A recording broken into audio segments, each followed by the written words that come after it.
Good morning students. आज हम द्विघाती समीकरण के हल के बारे में जानेंगे।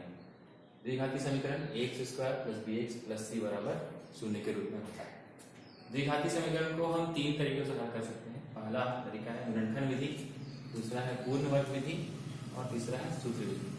इन दोनों विधियों में से सबसे महत्वपूर्ण विधि है गुणनखंड विधि और दूसरी विधि है सूत्र विधि। आज हम गुणनखंड विधि के बारे में विस्तार से जानेंगे। अभी हम गुणनखंड विधि के बारे में विस्तार से एक उदाहरण द्वारा जानेंगे। मान लिया कि एक सवाल दिया गया है x² - 3x - 10 बराबर 0। यह एक प्रश्न में दिया गया, इसे हमें गुणनखंड विधि द्वारा बनाना है। तो इससे बनाने से पहले सबसे पहले हम x² का क्या गुणांक है उसे देखेंगे, जो कि यहाँ पर 1 है। उसके बाद जो अचर पद है वो यहाँ पे क्या है -10 या 10, हम 10 लेते हैं। इन दोनों को गुणा करने पर क्या आता है 10। अब देखना है हमें कि x का गुणांक क्या है। यहाँ पर x का गुणांक है -3। अब हमें कुछ ऐसा नंबर, दो नंबर ऐसे ढूंढने हैं जिनको गुणा करने पर तो 10 आता हो, लेकिन जोड़ने अथवा घटाने पर 3 आता हो। तो दो संख्याएं ऐसी हैं 5 और 2। हम सभी जानते हैं कि इनका गुणनफल क्या होता है 10 होता है। 5 गुना 2 10 होता है, और इनको जब घटाएंगे तो आएगा 3। ठीक है, तो वो दो संख्याएं जिनको हम ढूंढ रहे थे वो हो गए 5 और 2, जिनको घटाने पर 3 आता है और गुना करने पर 10 आता है। हमें शुरू में x² और -10 में कोई बदलाव नहीं करना है। हमें जो लिखना है इस 3 के बदले में 5 - 2 लिखना है। हम लिखेंगे 5 - 2। इस 3 के बदले में 5 - 2 अर्थात 5 - 2x। अब हम इसे हल करेंगे। हल करने के लिए हमें इस ब्रैकेट को खोलना पड़ेगा। इसके लिए अंदर के सभी चिन्हों को बदलना पड़ेगा। x² ये प्लस है, ये हो जाएगा -x, ये x को गुना करते चलेंगे साथ में, माइनस माइनस प्लस 2x -10 बराबर 0। अब हम देखेंगे कि शुरू के दो टर्म में, ये शुरू के दो टर्म और अंतिम के दो पदों में, इन दो पदों में क्या कॉमन है, क्या समान है। तो हम देख रहे हैं कि यहाँ x² है, यहाँ x है। इन दोनों में x समान है, तो हम x बाहर निकाल सकते हैं। x बाहर आ गया। अब जब इसमें से एक बाहर चला गया तो बचा 1x, ये माइनस हम उतार देंगे। फिर 5, ये x पहले चला गया बाहर, तो इसको हम इतना ही करके बंद कर देंगे। फिर हम लिखेंगे प्लस। इन दोनों पदों में देख रहे हैं कि 2 के पहाड़ा में 2 और 10 दोनों आता है, तो हम 2 को कॉमन करेंगे, उसे बाहर लिख देंगे। अब 2 के पहाड़ा में 2 कितनी बार आता है, एक बार। 1 को हम नहीं लिखेंगे, उसे लिखेंगे x -10। 2 के पहाड़े में आता है 5 बार, तो 2 बचे 10, तो हम यहाँ पर लिखेंगे 5। हमें इस बात का ध्यान रखना है कि ये दोनों जो पद है वो हमेशा एक ही आना चाहिए, तब जाकर हमारा सवाल सही बन रहा है, इसकी जानकारी होगी हमें। अब हम ये देखेंगे कि पूरे समीकरण में x - 5 जो है वो कॉमन है, वो समान है। तो अब पूरे x - 5 को बाहर निकाल देंगे, x - 5। बाकी जो पद बच गए उसमें हम लिख देंगे। यहाँ पर x - 5 अगर बाहर चला गया, हट गया, तो बचा केवल x। अब x - 5 अगर बाहर चला गया तो बचा 2 बराबर 0। अब हमारा सवाल लगभग बन गया है। x - 5 x + 2 बराबर 0। अब हम देखेंगे कि यहाँ पर दो पद ऐसे हैं जिनको गुना करने पर 0 आना है। तो ऐसा तभी पॉसिबल है, यही सब तभी संभव है जब इन दो संख्याओं में से एक क्या हो 0 हो।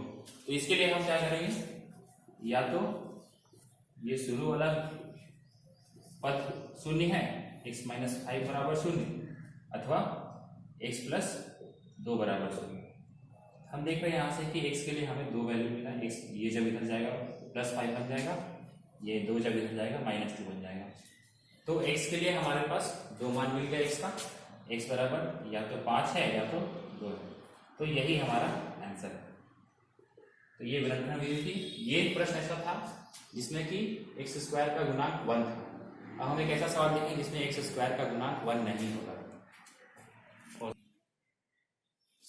अब ये दूसरा सवाल जिसमें कि x² का गुणांक 1 नहीं है, 1 के अलावा यहाँ पर 2 है। तो x² का गुणांक 2 है, पुरानी विधि। फिर जो अचर पद है वो है 6।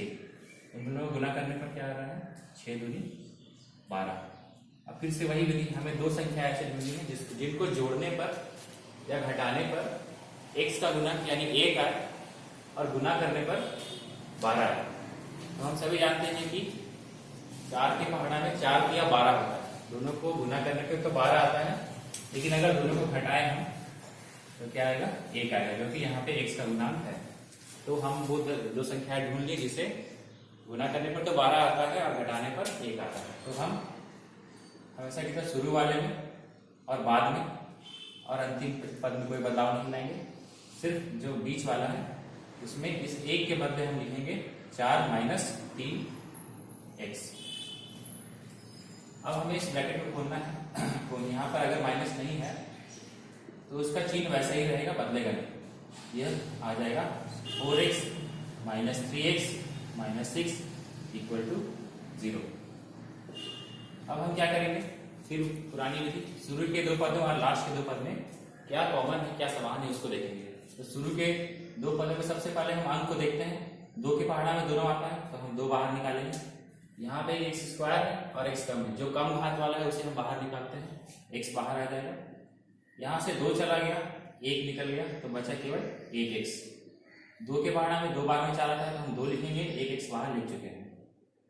इसके बाद हम देखेंगे कि अंतिम के दो पदों में माइनस जो है दोनों में समान है और साथ में 3 और 6, ये दोनों 3 के पहाड़ा में आता है, तो हम लिखेंगे -3। ये हो गया x प्लस ये 3 के पहाड़ा में 2 बार आता है। इसको जांच करने की का तरीका कि हमें यहाँ पे देखना है कि ये दोनों हमेशा समान होने चाहिए।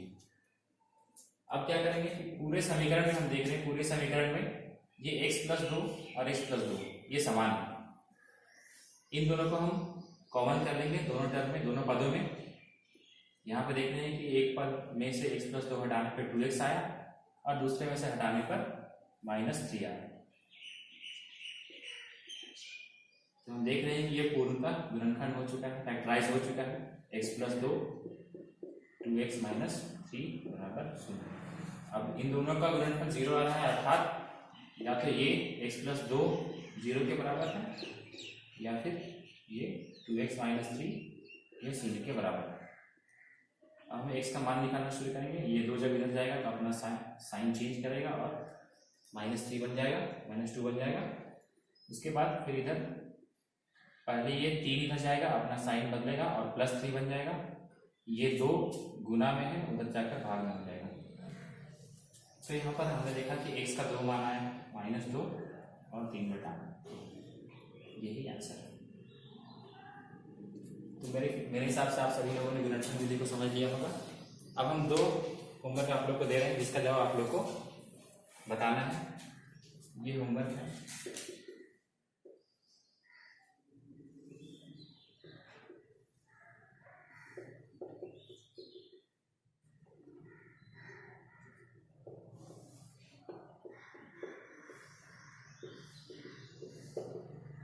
ये होमवर्क आप लोग को बनाना है, इसका जवाब बताना है।